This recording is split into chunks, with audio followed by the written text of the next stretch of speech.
E neste dia 4 de fevereiro de 2022, vamos elevar os nossos pensamentos ao Criador e pedindo também a permissão ao nosso mestre Shebna para que em seu nome eu faça na parte material a abertura dos nossos trabalhos com a leitura da prece habitual dos trabalhos. Acompanhemos mentalmente. Antes da leitura, eu peço que todos nos transportemos agora para o trevo sagrado. Convidem seus guias, protetores e trabalhadores para irem junto com vocês, protegendo, amparando, indicando, intuindo, orientando. E assim chegamos lá, entramos pelo portão que já foi aberto para nós e nos dirigimos para o salão. Verifiquem que toda a corrente de indígenas está fazendo toda a cobertura do nosso trabalho. É a equipe do irmão Jiquiriçá, chefe de todas as tribos brasileiras, e que manda os seus guerreiros para fazer essa contenção e manter todo o nosso ambiente protegido e amparado contra os embates dos trevosos que querem desequilibrar ou desestabilizar a cada um de nós. Então, penetremos agora no salão, procuremos o local que nos foi indicado para sentar.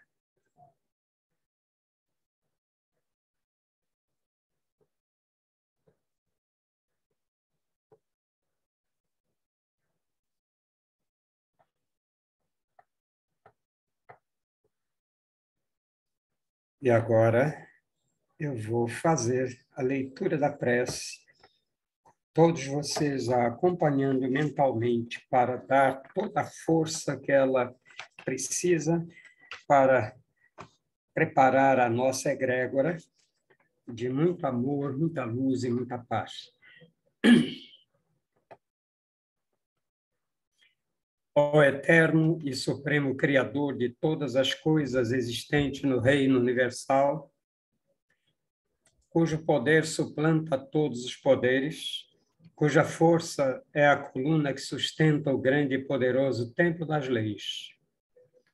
Neste momento nos reunimos em teu nome, a fim de evocar a tua presença entre nós, e também te pedir que nos concedas o direito de nossas mentes serem tocadas e iluminadas pelos raios resplandecentes e supremos de tua eterna e absoluta sabedoria. Imploramos isso, Senhor, porque desconhecemos ainda o poder existente em nós. E porque o desconhecemos, é que nos sentimos sem a autoridade precisa para solucionar os graves problemas que nos afligem e nos deixam impotentes no vasto campo universal. Vem até nós, Senhor, e derrama sobre nós o bálsamo suavizante e curativo de todas as enfermidades, tanto do corpo como da alma. Ensina-nos, Senhor, a libertarmos-nos de todas as mazelas que nos infelicitam no vasto campo material.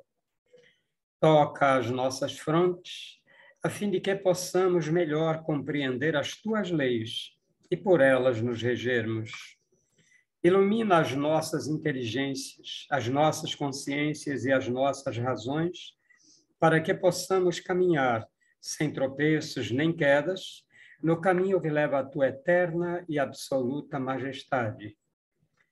Ensina-nos a conhecer as tuas leis, Senhor, para que possamos equilibrar-nos na grande concha da tua justiça eterna e absoluta.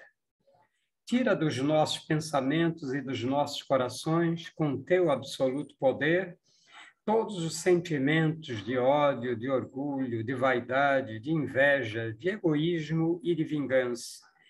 E enche-os, Senhor, de toda a bondade, justiça e amor. Ó Supremo Criador Universal, Vem até nós neste momento em que estamos reunidos em teu santo nome e conduzi-nos, Senhor, pelo verdadeiro caminho do bem, para que, futuramente, as nossas almas buriladas pelas leis, escoimadas pelos direitos morais, possam atingir, através da longa jornada das encarnações, ao teu reino de paz, de harmonia, de amor, de verdade e de justiça. Confiamos, pois, ó Senhor de todas as coisas, da tua presença entre nós, e temos plena certeza que, ao nos retirarmos deste templo, obra de teu supremo poder, estaremos curados, completamente curados de todas as mazelas que nos infelicitam, quer na parte material, quer na parte espiritual. E como confiamos na tua presença entre nós, Senhor, a ti agradecemos com os corações limpos e os pensamentos puros a graça que nos concedeste. Pedimos, pois, mais uma vez a ti, ó Senhor, que nos conduzas ao teu soberano reino de sabedoria, de força e de amor, onde impera a sublime e eterna perfeição.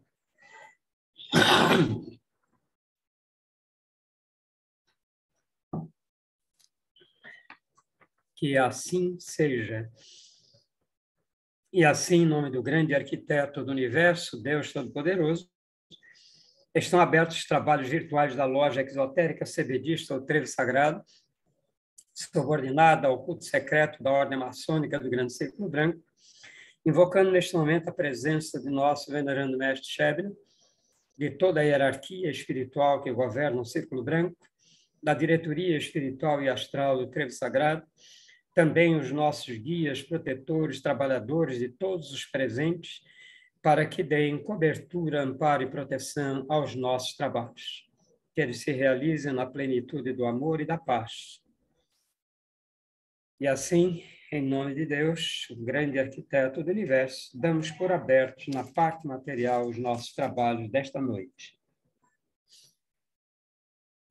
Prosseguindo com os trabalhos, hoje nós vamos ter a oportunidade de conhecer um pouquinho da história de Dr. Bach e da criação dele, que recebeu, intuiu como médium universal. Ele recebeu as informações necessárias para que criasse uma terapia que atingisse objetivos que a medicina convencional ainda não tinha atingido. Então, os florais, as flores são a parte mais evoluída do reino vegetal, e das flores, então, ele tirou extratos, trabalhou princípios que agem principalmente no nosso sistema nervoso central, no nosso mental, e, com isso, nos curam de uma forma suave e tranquila.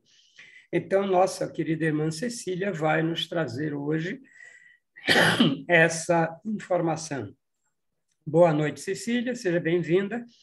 E, a partir de agora, a palavra lhe é concedida para o trabalho. Você terá a meia hora de sempre para fazer a sua apresentação. Esteja à vontade. O tema, como o senhor Ernesto falou, eu escolhi Dr. Bach e os florais. Podia falar somente sobre os florais, mas eu sou apaixonada pela vida, pela história do Dr. Bach.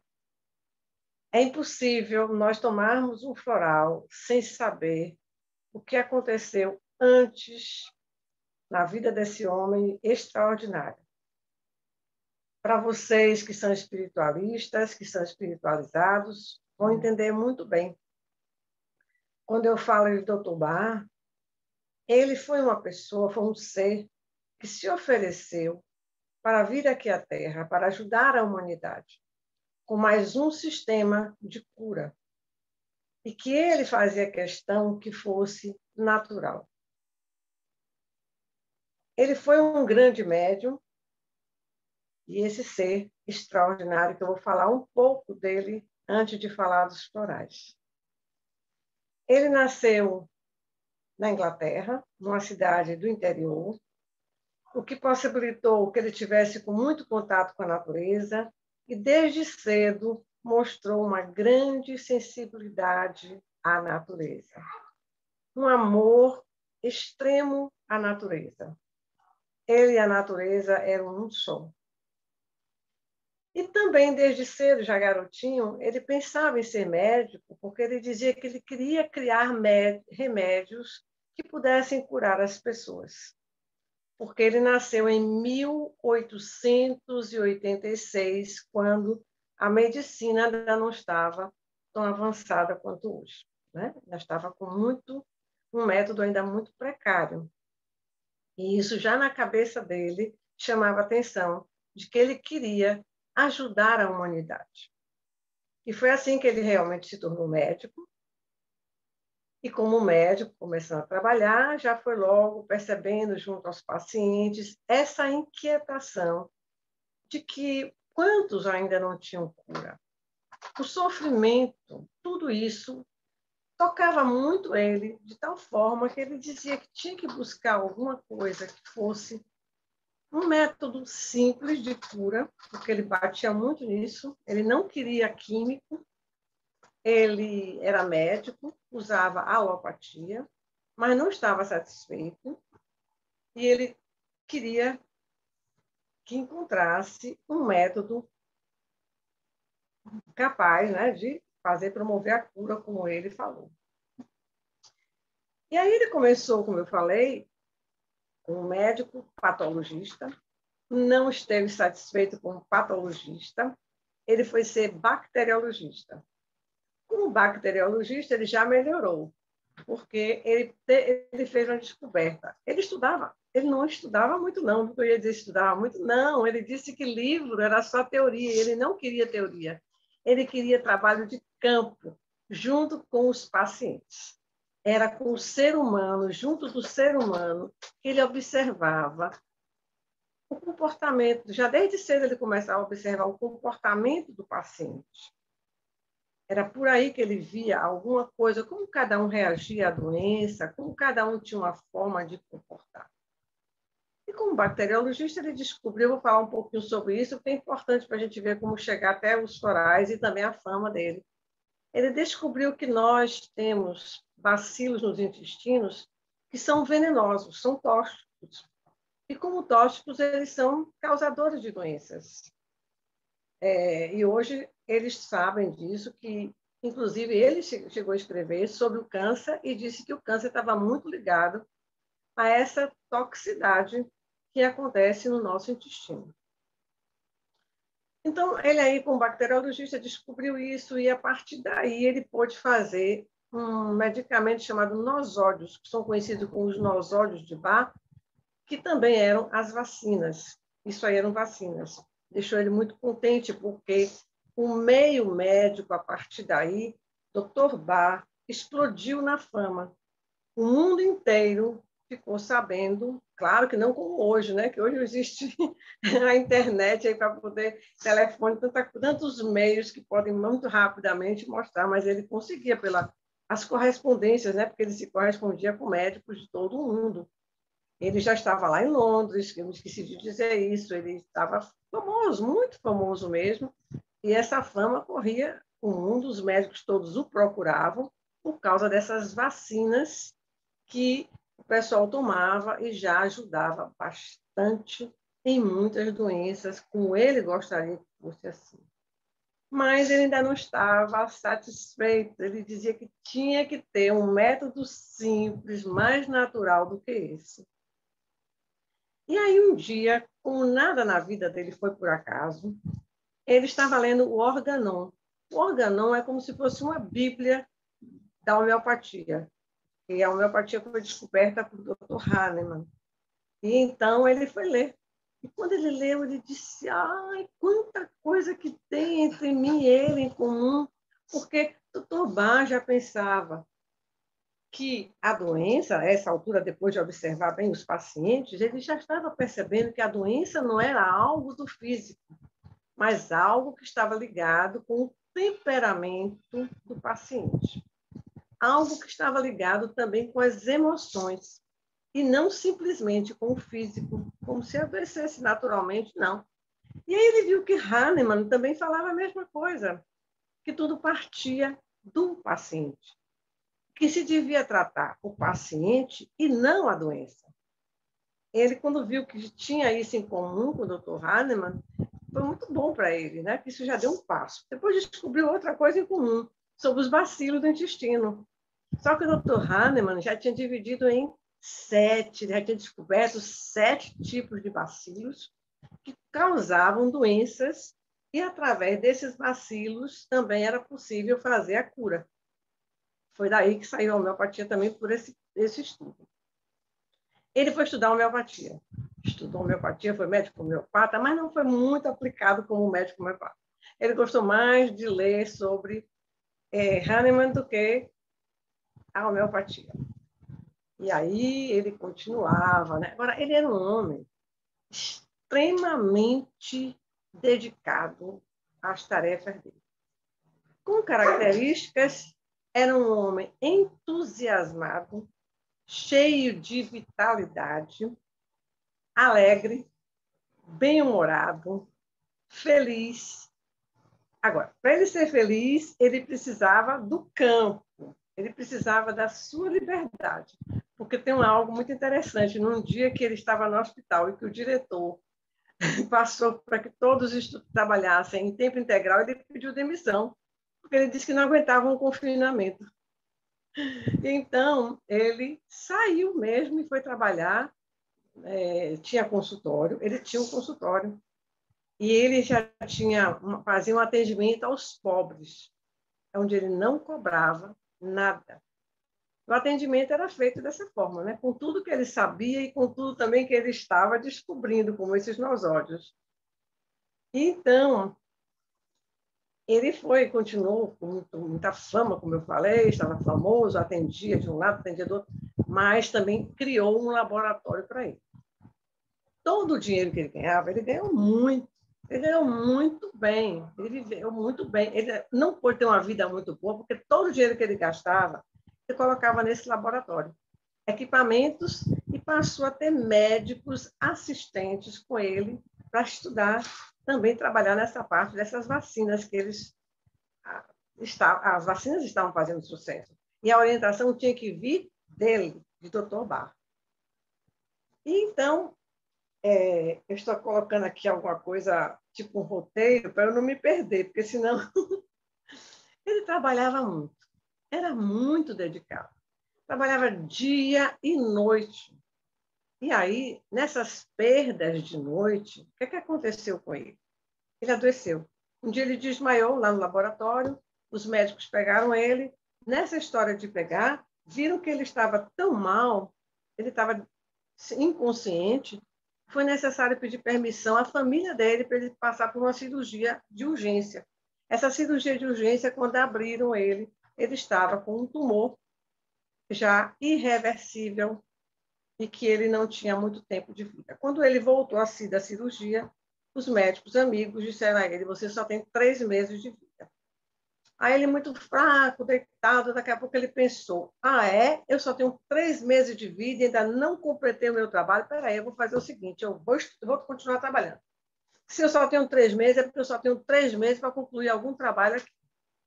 Aí começou a trabalhar, dia e noite, louco, né? Ele entrou com toda a vontade dele, achando assim que em 3 meses tudo acabava, então ele também tinha que concluir o trabalho dele. E ia até tarde da noite, às vezes perdia a noite. O tempo foi passando e ele lá dentro. Até que um dia uns amigos chegaram para ele e falaram: rapaz, você está cada vez melhor. O que aconteceu? Ele viu que os 3 meses haviam passado e que ele estava muito bem, cheio de vitalidade, ficou curado do câncer. Sabe o que ele disse? Ele disse que quando nós temos um grande amor, quando nós temos um interesse muito grande por algo, nós ficamos na felicidade, e a felicidade é o sinal do equilíbrio do nosso corpo, né? é o que nos cura, é o equilíbrio do corpo. Porque eu falei, acho que eu falei sobre isso, né? Que ele partiu do princípio de que, pela nossa mente, nós temos o desequilíbrio, e nós aprendemos no trevo que é pelo enfraquecimento dos chakras e dos plexos de chakras que vem a doença.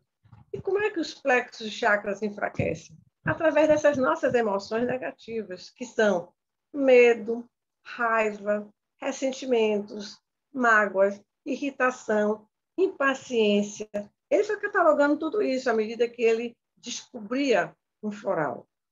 Assim como determinados traços de personalidade que a gente não imagina podem, a longo prazo, se nós não consertarmos, nos trazer doenças.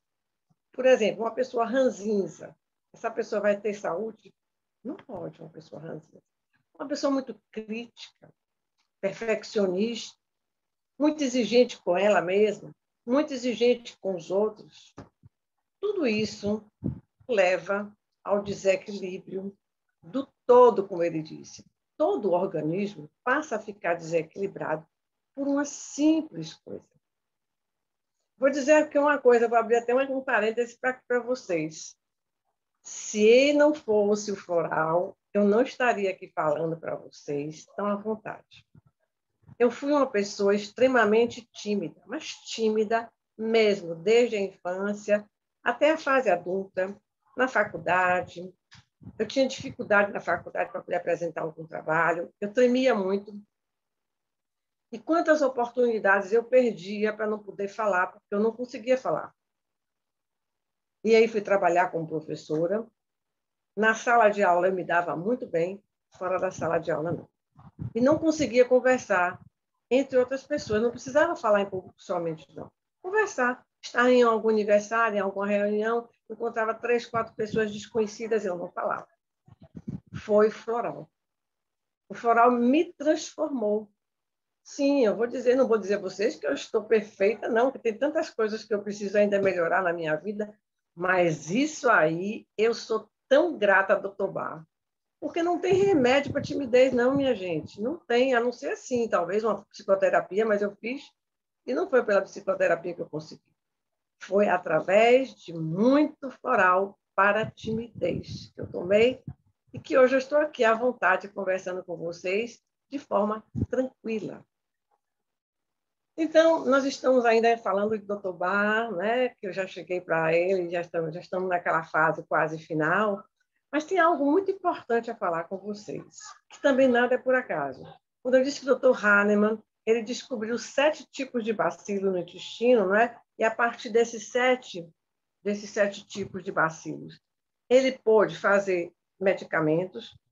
Dr. Bar também chegou a essa conclusão de que havia alguma coisa, e ele descobriu 7 tipos de personalidade. Ele já vinha fazendo esse trabalho que eu falei com vocês, né? Mas quando foi um dia, ele era avesso à vida social. Ele estava em um jantar num grande restaurante. Olha, vejam se isso não é intuição fortíssima para de um médico. Ele, entediado com a conversa, passou a observar as pessoas que estavam no restaurante. Como comiam, como falavam, como sorriam, a maneira de usar a cabeça, o corpo, como gesticulavam. E naquela noite ele teve uma sacada rápida. No final da noite ele sabia que a humanidade estava dividida em 7 grupos de personalidade. Gente, isso é para gênio. O pessoal dizia que era gênio, mas a gente sabe que o gênio é o quê? É um grande médium. Ele veio mesmo, para mim, ele veio com essa missão especial, diretamente, ele se ofereceu mesmo. E aí, passados uns tempos, Dr. Bar já estava com vontade mesmo, ele só perseguia esse método natural e simples. Ele era muito a favor da simplicidade. Então, ele queria um método natural e simples de cura. E aí, o que ele fez? Ele resolveu sair de Londres para ir para uma vila lá em Gales. Não foi fácil, ele disse que não foi fácil, não, tomar essa decisão, porque, primeiro, os colegas não foram a favor. Mas como é que você vai sair, rapaz, nessa época que você está com o auge da fama, com essas vacinas, todo mundo querendo essas vacinas? Ele já ficou bem preocupado, mas ele, dentro dele, tinha aquela força, ele era muito obstinado. Aí ele, eu vou sair, eu vou ter que sair, eu vou ter que seguir minha missão, e minha missão não é aqui em Londres, é lá na natureza, junto à natureza. Existem agentes de cura que me esperam para ser descobertos na natureza. Essa frase, para mim, foi fantástica quando ele disse: existem agentes de cura me esperando, à espera de alguém. Aliás, ele não disse me porque ele não era vaidoso. À espera de alguém que os descubra. E aí, ele disse que ainda teve mais dificuldades, porque os amigos dele da maçonaria, Dr. Edward Barr, também pertenceu à maçonaria. E para ele tinha que se desligar. Tudo isso para ele foi difícil, mas ele disse que teve uma força maior que o levou até essa vilazinha de pescadores. Foi para lá, levou pouco dinheiro, abandonou tudo que tinha. Abandonou a fama, o auge da fama. Abandonou quando ele ganhava muito dinheiro. Não se preocupou com absolutamente nada. Ele só queria seguir a vontade que estava dentro dele. O desejo de ajudar a humanidade era muito mais forte do que qualquer coisa. E ele encontrou uma casinha lá nessa vila, que, por sinal, essa casinha, até hoje, ela existe, não como museu, como geralmente acontece. Essa casa é onde ainda hoje funciona o laboratório, da mesma forma como começou. É uma vila onde tem, de um lado, o mar, onde ele tinha a oportunidade de dar longas caminhadas pela praia, ter contato com os pescadores e, ao mesmo tempo, poder caminhar bastante pelo campo. Mas era bastante mesmo, ele caminhava quilômetros e quilômetros, saindo de uma vila para outra. Ele ia pelas montanhas, tudo isso para observar a natureza. Ele observava as pétalas de uma flor. Ele observava cada folha que ele encontrava no caminho. Atravessou pântanos, brejos, observando, catalogando tudo que ele podia anotar. E é interessante que, quando ele saiu de Londres, ele disse que não ia trazer muita coisa, não. Trouxe uma mala cheia de quê? Era, acho que, pilão. Eu me esqueci o nome dos aparelhos que ele usava. Uns aparelhos pequenininhos lá para fazer os nosódios, né? Aí ele colocou a mala com tudo arrumadinho e trouxe aquela mala pesada. Quando ele foi abrir a mala pesada, cadê? Se aborreceu, porque ele não trouxe os equipamentos dele.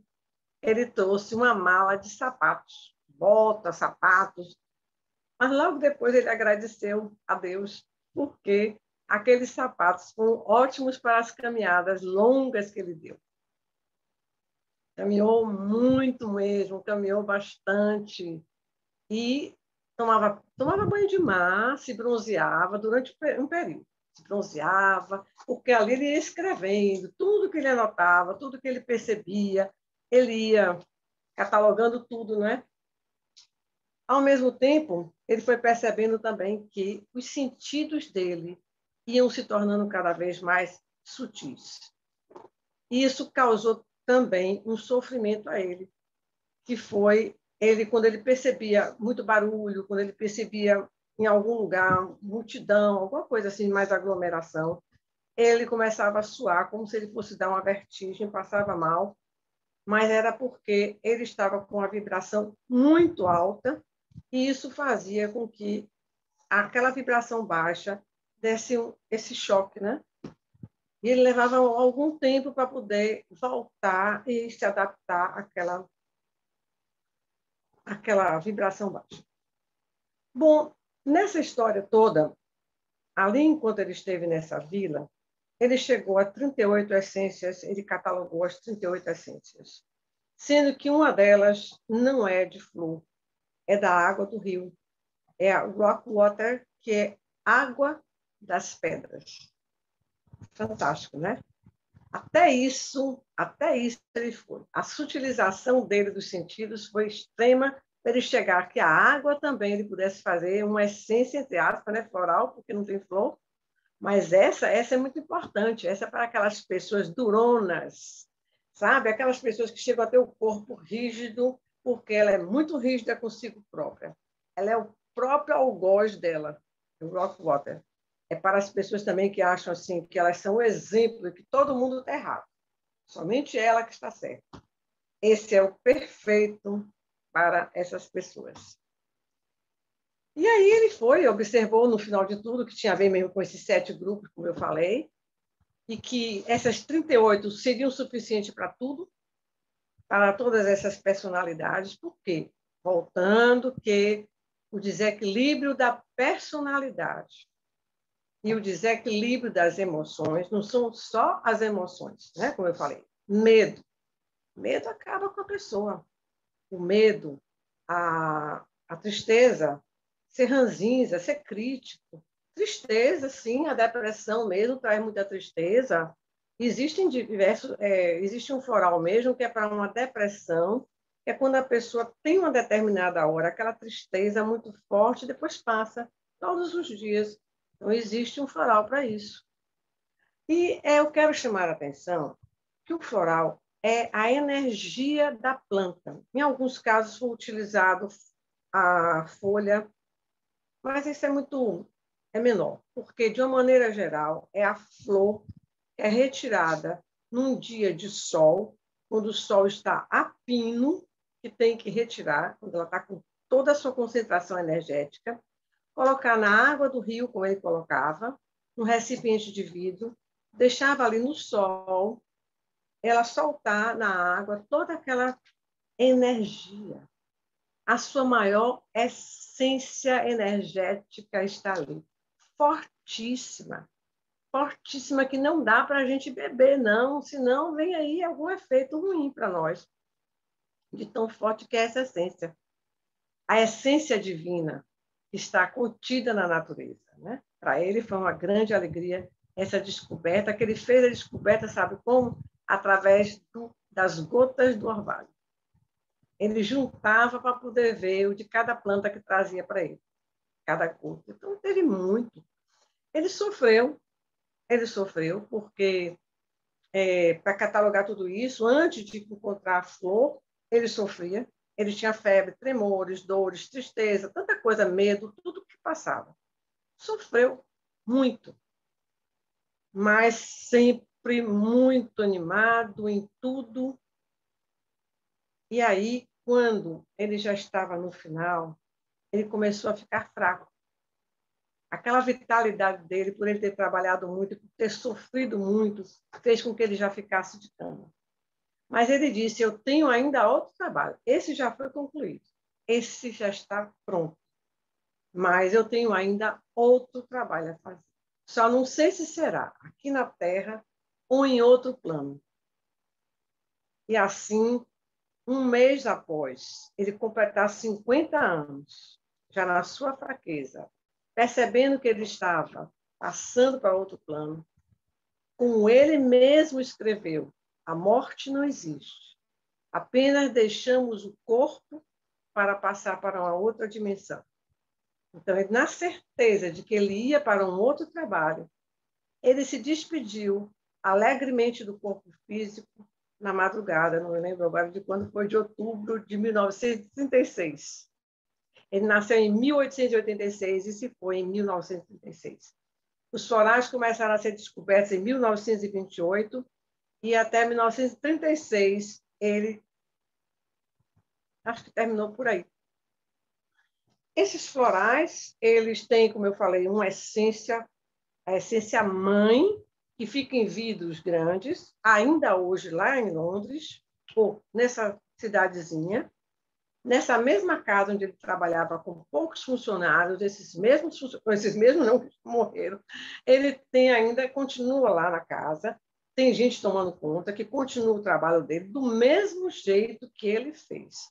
E esses vidros grandes são enviados para Londres, para a farmácia Nelsons, que era onde ele costumava fazer e preparar os florais. E eles são preparados ainda com água mineral, leva conhaque, 2 gotinhas de conhaque, que se a gente tomar não vai para o estômago, nada disso, porque tudo é absorvido pela mucosa. E aí, então, lá ele recebe os vidros, são chamados TOC. Aqui no Brasil, a gente recebe nas farmácias, o pessoal recebe nas farmácias e manipula novamente. Vocês reparem como é tudo tão desdobrado. Vejam o que é uma energia, a potência dessa energia do floral. E realmente eu só tenho o que falar de bom dos florais para mim e para os meus clientes. Todos eles que eu atendo, eu me sinto muito feliz quando eu vejo ótimos resultados. Eu quero terminar aqui com as palavras de Dr. Bach, quando ele disse que a felicidade da vida é importante. A felicidade para o ser humano é a importância, pois não apenas ela traz saúde no nosso caminho, mas indica que o indivíduo está vivendo completamente sua vida na Terra, sem ser influenciado por outros, e assim o fazendo, será de grande auxílio e prestará grandes serviços aos seus companheiros. Portanto, segundo o Dr. Bach, a nossa missão na Terra, ou melhor, o nosso estado natural é o da felicidade. E o caminho também pode ser pelos florais, que eu não vou dizer que o caminho é o som dos florais. Gente, eu agradeço bastante. Eu estou muito grata a Dr. Bach, porque eu sinto, não sei se é ele, eu não sei se tem... Quando eu trabalho com os florais, eu sou muito guiada, eu tenho assim uma intuição fortíssima para trabalhar com florais. Uma vez eu até disse que eu tinha errado. Quando eu procurei a pessoa depois para falar, ela já estava tomando floral, ela disse, não me tire o floral, porque eu estou muito bem. Ela estava com o rosto todo inchado, já tinha desinchado, as dores estavam passando, e aí então eu vi que eu não havia errado. Não existe o erro mesmo, não. Também, se tivesse errado, eu quero avisar vocês que não tem efeito colateral, não faz efeito nenhum. Mas, obrigada, Argeu, e eu agradeço muito a espiritualidade que me trouxe aqui. Agradeço bastante a seu Ernesto. Aqui eu estou emocionada, viu, gente? Porque eu acho que a espiritualidade está aqui, então eu, com o Dr. Bach. A seu Ernesto, pela oportunidade de eu estar continuando minha missão, que se não fosse o trevo sagrado, não me ajudava tanto na minha missão. Principalmente a seu Ernesto, que ele bem sabe o quanto ele me incentiva.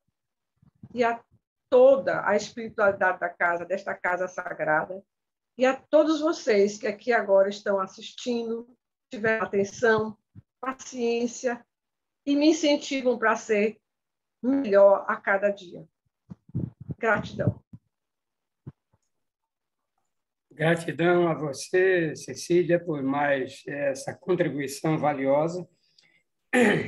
É interessante, eu não sabia que Bach e Hahnemann tinham se estudado, né? Ou ele tinha estudado Hahnemann, né? Porque os princípios que ele utiliza são parecidos, né? A forma de preparação da tintura mater, né? Da base, é mais ou menos idêntica da parte de Hahnemann, da homeopatia. Então, como eu disse, há 3 vertentes no tratamento. Tem a medicina alopática, que trabalha os problemas que são do corpo, que são mais densos, mais pesados. Então, precisa de um medicamento mais agressivo para trabalhar. Enquanto que a homeopatia ela já vai trabalhar num nível mais sutil, que é o nível da alma, né? E temos, então, os florais para trabalhar o processo na mente. Então, veja que a espiritualidade não nos deixou, em hipótese alguma, sem a possibilidade terapêutica, né? De todos os níveis, né? O nível mental, o nível espiritual, o nível astral e o nível físico. Então, o que nós aspiramos é que um dia a medicina, como um todo, aprenda a trabalhar isso, que a gente possa ver que os médicos alopatas sejam preparados para que possam trabalhar com as duas. Há muita resistência ainda, apesar de Hahnemann ter mais de 100 anos de atividade à homeopatia, e até hoje há resistências nos médicos alopatas em relação à homeopatia. Isso melhorou um pouco depois que passaram a utilizar a homeopatia em animais, porque eles diziam que era efeito placebo, né? Os alopatas diziam que era efeito placebo, que seria uma reação de aceitação do paciente e isso induziria a cura. Mas quando os animais passaram a ser tratados e curados com homeopatia, eles não tinham mais como manter essa alegação, porque o animal, segundo eles, não pensa, não toma decisões, etc. Então, significava que a homeopatia atuava diretamente. E hoje já se trata plantas também com a homeopatia. E, no caso, então, os florais, hoje não são só os de Bach, né? Hoje nós temos florais de várias regiões, né? Porque ele trabalhou mais em cima da região do Reino Unido, né?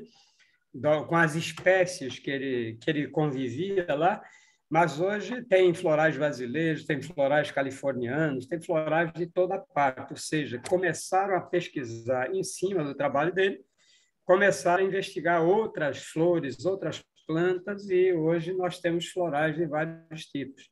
E todos eles atendendo essa finalidade. Depressão, problemas emocionais, de um modo geral, eles todos são tratáveis com sucesso com os florais.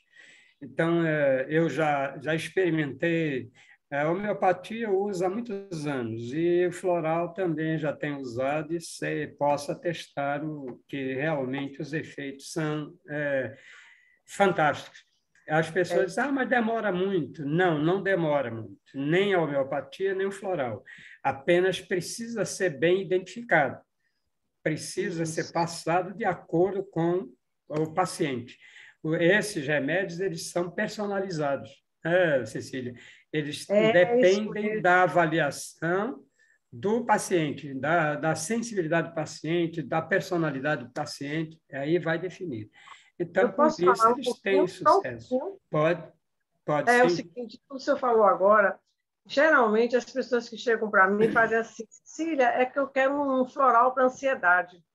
Então, todo mundo pensa que existe um floral para ansiedade. E é como o senhor falou, é personalizado. A gente tem que procurar saber o que está acontecendo com você nesse momento. Então, a pessoa pode chegar com ansiedade porque está em separação, ou porque teve um acidente, ou porque perdeu o emprego, ou porque está sem dinheiro. E nesses casos, e a depender da personalidade de cada um, a forma é totalmente diferente, não é? É isso mesmo. E obrigada, porque o senhor entende bem do assunto para poder também passar isso para as pessoas, né? Mais um que também. Por Eu alto só. também tomo homeopatia, viu? Eu também sou da homeopatia. Pois é. Ok, meus irmãos, obrigado mais uma vez a Cecília aí por essa aula que nos trouxe. Eu conhecia pouco de Dr. Hahnemann, né? De Dr. Bach, e foi muito importante, porque Hahnemann ele desenvolveu primeiro esse trabalho da homeopatia no astral. Depois é que ele reencarnou, trazendo todas as bases das pesquisas dele para fazer fisicamente. E pelo que você está dizendo, aí Bach foi a mesma coisa. Quer dizer, houve a preparação dele no astral, quando desencarnado, e ele já veio dirigido para a realização daquele trabalho. Então, isso é muito importante, mostrar que as missões ultrapassam. É o mesmo caso do Esperanto, né? A língua Esperanto, Zamenhof, que foi quem criou o Esperanto, ele não criou aqui na parte material, ele criou no astral. foi o primeiro que conseguiu criar uma língua capaz de ser assimilada por todos no astral, porque no astral se continuavam os problemas de comunicação. Havia gente de toda parte, de todos os países, então havia uma dificuldade e era necessário criar uma segunda língua que fosse neutra e capaz de atender os processos de comunicação. Então, ele desenvolveu esse trabalho, e olha que já tinha muitos e muitos anos, estudiosos de linguística, etc., tentando fazer. E foi exatamente Zamenhof que conseguiu fazer isso. Então, ele recebeu a incumbência de trazer para cá para baixo. Então, ele reencarnou numa família de professores, de linguistas, com a preparação adequada para que ele eclodisse, voltasse a ele todo aquele trabalho que ele já tinha desenvolvido, e ele, então, criou na parte material. Então, veja que são pessoas, são missionários que recebem essas missões para o benefício geral da humanidade. É uma pena que até hoje ainda o Esperanto não tenha vingado como a segunda língua de todos os países. Só para vocês terem uma ideia do Esperanto, você pode correr a China inteira. Se você souber falar Esperanto, você se comunica na China inteira, que toda cidade, todo vilarejo tem uma escola de Esperanto. Na China, que é uma das formas mais difíceis de você se comunicar. No entanto, é o país que mais investiu no Esperanto no mundo. E é isso, a esperança nossa é que a ONU, finalmente, isso já tem uns 50 anos que está sendo pedido que o Esperanto seja transformado na língua oficial da ONU, porque aí provocaria um efeito cascata no mundo inteiro, né? E aí a gente aprenderia uma linguagem que tem 16 regras fixas e que se podem explicar essas regras em 1 hora. E a partir daí você já sabe como é a construção da linguagem. Mas é outro assunto para outra vez. Agora, queridos irmãos e irmãs, nós vamos para a nossa segunda tarefa, que é o trabalho com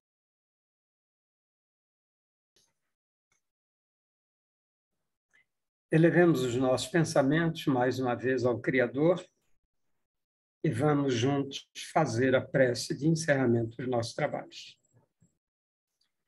Nós te agradecemos, ó Senhor, Criador e Dominador de todas as coisas, por teres atendido ao nosso chamado e derramado sobre nós o teu bálsamo suavizante e curativo de todas as enfermidades. Enchestes o nosso ser de teu santo poder e de tua eterna sabedoria. Conservai em nós, Senhor, e sempre nos façais dignos dela até o dia de nossa eterna perfeição.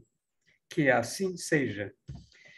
E assim, em nome do grande arquiteto do universo, Deus Todo-Poderoso, está encerrada a sessão virtual da loja exotérica cebedista, o Trevo Sagrado, subordinado ao culto secreto da Ordem Maçônica do Grande Círculo Branco, agradecendo ao nosso venerando mestre Shebna e toda a hierarquia espiritual cebedista pela cobertura que nos concedeu, agradecendo também à diretoria espiritual, astral e material do Trevo Sagrado, e agradecendo também profundamente aos nossos guias, protetores e trabalhadores de cada um pela cobertura que nos deram, e até a próxima reunião, se Deus assim nos permitir. Vamos todos, neste momento, nos preparando para a fase final dos nossos trabalhos.